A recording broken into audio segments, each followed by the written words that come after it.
So welcome to the final lesson of this chapter. Now what we're going to do is we're going to rerun through F, Ripple and BTC. Because we've already set up these pairs, we're going to break them down on the daily chart and just get a little understanding of how we're going to put all of this together, as the aim of this lesson is to use everything we've learned into one big piece of analysis. And what this means is we can now get an understanding of what's going to happen potentially in the future. We can look at key breaking points, key reversal points, and then we're going to put all of this together on a Litecoin chart, which is currently completely blank. So we start off with the Bitcoin chart. We've added our Fibonacci on the weekly. We do know there is a potential fork coming, and last time this happened, Bitcoin soared again in value. So with this in mind, we can take into consideration the target we have for 7,000 may not be too hard to reach after all. So what we'll consider right now is we have broken out. We're on the weekly chart. The Fibonacci has been respected. We've retested the first level. Now what this necessarily means is we have two options from this play. We could either retest down to 5,000. We could spike straight up with no real retest to 7,000 and then retest back down. Or we could just completely fall to another level. And what I mean by that is, we now draw the new wick to wick, we do actually have some levels here. We have a 61.8 and a 78.6.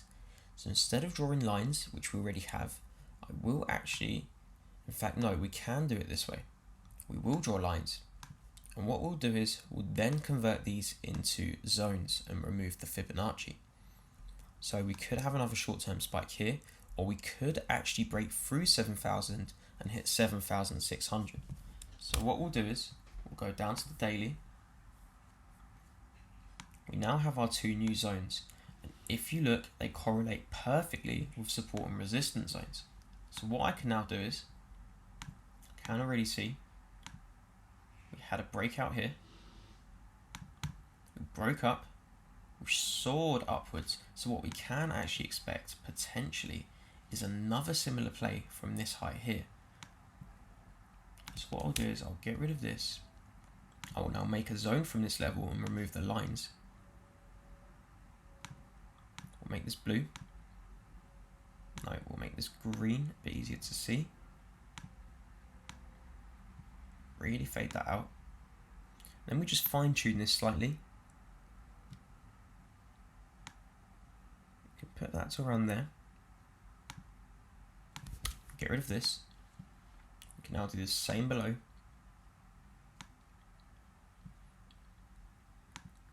Do that from around there. We now have two key zones of reversal. So again, it's good to have these zones set, because what this essentially means is if price does reverse and break your main level of support and resistance, which are the key levels we've drawn here in black, should price break these levels, we now have zones that we know are very, very likely to be tested.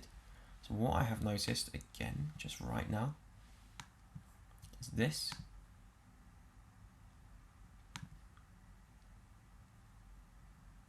We have a trend line forming.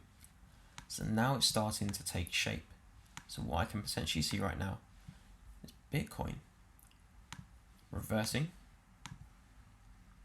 We have two options. Could hold here and retest straight upwards, which would correlate with the broken resistance turn support. However, what could happen, we could have some consolidation, and we could actually consolidate all the way to this point here before exploding upwards straight to 7,000. With the current momentum this has from the breakout, I actually believe the first play is more likely to happen, which is more like this. Again, no one knows right now, but judging from the momentum and the fact we're still trying to push back to this level, the momentum is extremely strong. So what I can now do is zoom out slightly.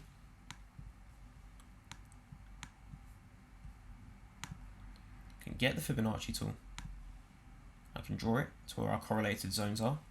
And all we know is, should there be a bad news release, one thing I have in mind is we have just had an announcement that Russia have confirmed they will be regulating cryptocurrencies by the end of this year. Now, if that happens, This happened with China and the price absolutely melted. So again, the zones we have marked here, these are key levels that could be tested for manipulative drops, especially when bad news comes out. So if bad news comes out, for all we know, we could easily spike up here and just melt straight down to one of our highlighted zones. But the point is we have these set, so we already know what is going to happen. So how I normally view the charts nowadays, I don't really use the daily on a regular basis. I actually stick to the weekly. Because we're holding our investments long term, we're always just waiting and waiting for our final target to be hit. Once 7,000 is hit, then you can take some profits off the table, and whatever else happens in the meantime is all just fluff. Because at the end of the day, we're still in a very early space and everything is new. We're not essentially going to crash and destroy the whole market when we've only just begun getting. We're not even at the level of mainstream adoption, in fact. So what this means is these targets will be met. The problem is getting there is the trouble. We'll have a loss of volatility, a loss of spikes, and a loss of hectic behavior. But what we've done is we've set the zones, so whilst we're waiting for the climb up to our level, when a drop happens, should it hit this level, which was the 61.8 on the daily, we can now stop, we can buy some more. This fits in with the dollar cost average strategy, where we buy and buy every time the price dips or even goes higher. Because we're doing this for the long term, it does not matter where we get in. The point is we keep on adding entries at great prices. So when this happens, we will be expected, we can expect to crash to this level in a worst case scenario. If not, we will be expecting a retest of 5,000, a potential retest of the trend line, and then a straight spike to 7,000. Let's move to XRP. The levels were already set, so all we need to do is just evaluate this quickly. We're on the weekly chart. The trend line has tested perfectly. It's bounced straight from the 61.8% Fibonacci.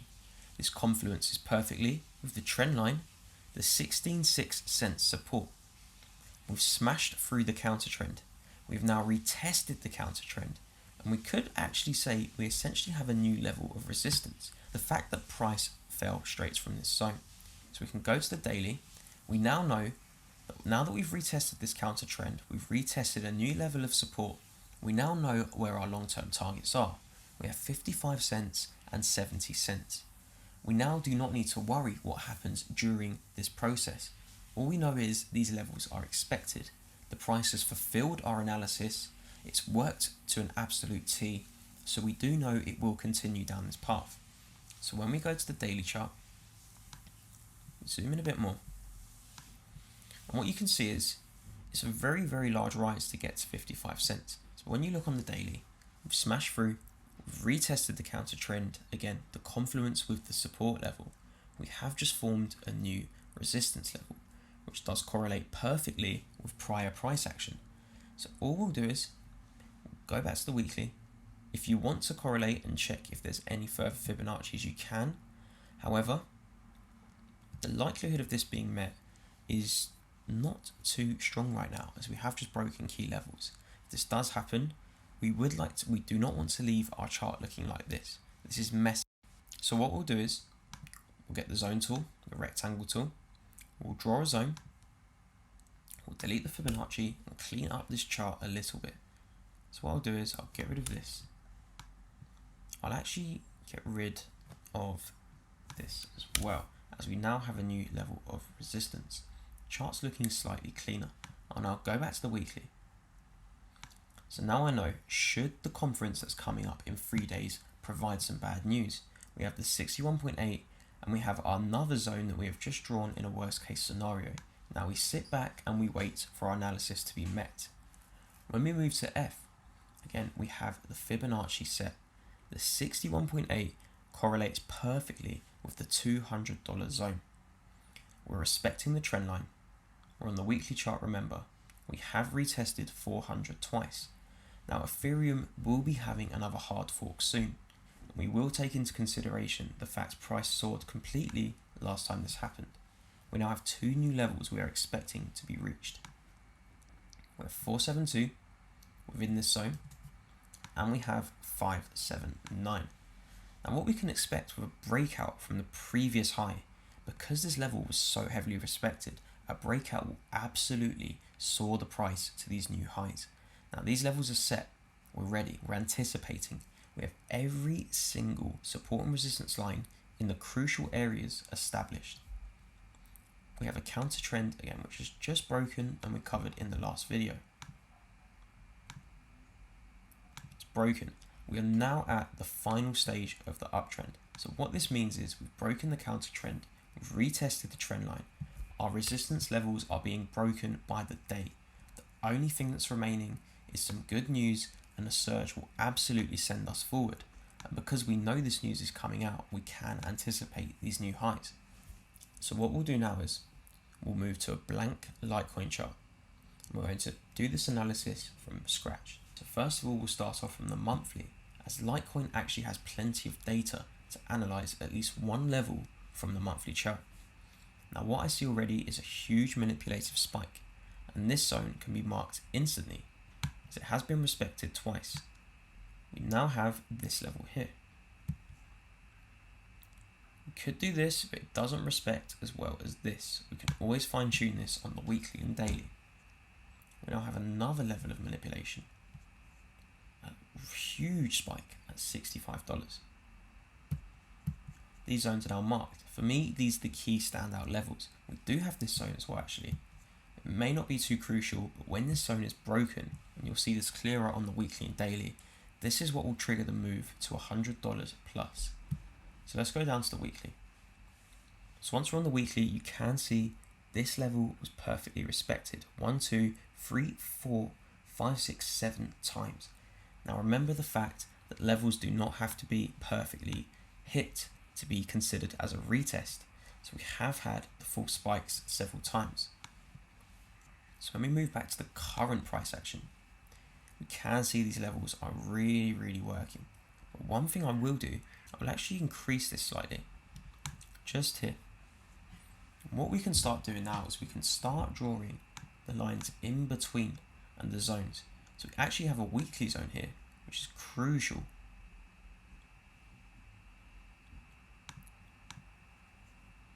Leave that there.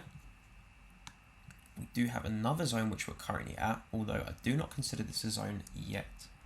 So we do have the weekly chart here, and I will actually increase this. Now we're on the weekly, we can see slightly clearer. This is where the real reversal happened. And from here we spiked up, we reversed perfectly. Price failed to close above this level 2 weeks in a row. We sunk all the way to $35. This level being crucial, as this is where all the buy orders are set, which sent the price slowly back up to its previous high. So now when we go to the daily, we can see the level we drew was a perfect level of resistance turned support. So not only have we respiked from this level, but we've actually held this level as a support. The candle closed all the way back up where we expected. We then retested again, and we've now broken slightly above, and we're starting to make new highs. So what we'll do is we'll highlight a new zone just here where the price spiked from twice. We're now consolidating around this zone, but it looks like we will actually be closing on this zone. And if we do close above this zone, we can expect $65 to be met. So what we'll do is we'll start to notice another trend line.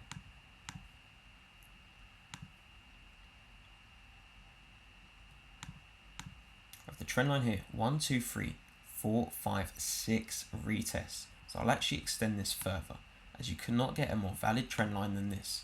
In fact, we even have the main manipulative spike taking place and closing back on the trend line. So what we're starting to do is we're building a structure, and we can start to see what will happen next. Now this region here is just an empty zone. For me, there may be this here. This may be another level, but it doesn't seem strong enough to actually sustain. The price action here was way too quick to consider a key level of support and resistance. So what we can do is we can highlight this zone as a potential. What I'm actually expecting now is go to the weekly, actually get a nice long-term Fibonacci drawn here. And what we can see is that does not work. So what you do is you drop this down to here. We then slightly increase and play around with this. Go to the monthly. Because this is a long-term chart, this does make perfect sense. We do not need to use the weekly. Move this out of the way.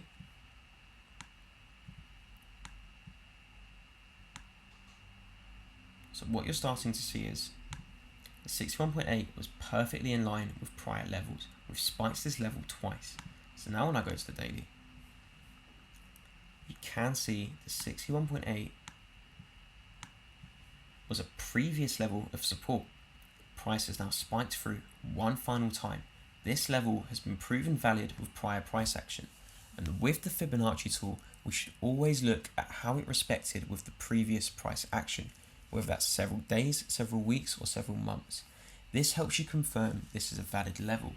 So what I can now do is add another Fibonacci tool, just to give me a short-term insight into what could be happening. Now, one thing I should mention is if you notice now, this does not work. So what I'll do is I'll put this straight here to the close of the candle, the actual body. The wick to wick does not work. We can see that by dragging this down. It's not valid whatsoever. So by dragging this to the body of the candle when it closes, we can see we have the 78.60, which is the main level. So should we spike lower, we could see 51.50 cents met again. This aligns perfectly with our trend line. And what we can now do is we can start to eye up where the short-term targets will be heading. So we can already see that $65 is perfectly in line with our next resistance level. And the second target is in fact exactly where we drew our zone. So $71 could be an initial target, but I do believe when it hits this zone, due to the weakness of the support level and the resistance levels, we could spike straight through to $80. So what we'll do is we'll switch to the weekly, get rid of this, get rid of the Fibonacci. We now have a nice clean chart. We can even get rid of this on the weekly, but to be honest, we'll keep this for now. So what we'll do is we'll start eyeing up the long-term levels because we do not want to worry about daily fluctuations. The fact is we have $120 here. We have $100 and almost $52 here. All we need to know is the main long-term Fibonacci's are set, the levels have been respected. We can now anticipate huge upside breaks to these levels. The main concept now is we sit and wait. We wait for the news to come out. We stay on top of the news because the news gives you the crucial time to when the potential breakout could happen. For example, if news was to come out around October the 11th, October the 20th, my apologies, this would align perfectly with a trendline retest and a support level retest. So what would happen is we would break through, we would retest the support and trend line. The news would then accelerate us to new highs. So all of this has to be taken into account and help us build an overall image of how these charts work. So hopefully now you can understand that do not fear. For example, when you see a full spike of a level not perfectly retested like here, it does not mean the levels are not valid. It just means markets are being manipulated because they're trying to sucker in the people who are used to the Forex and stocks analysis. So guys, that is the end of this lesson and the end of this chapter. We're now going to move on to how to actually buy and sell the cryptocurrencies and how to navigate through exchanges. See you in the next chapter.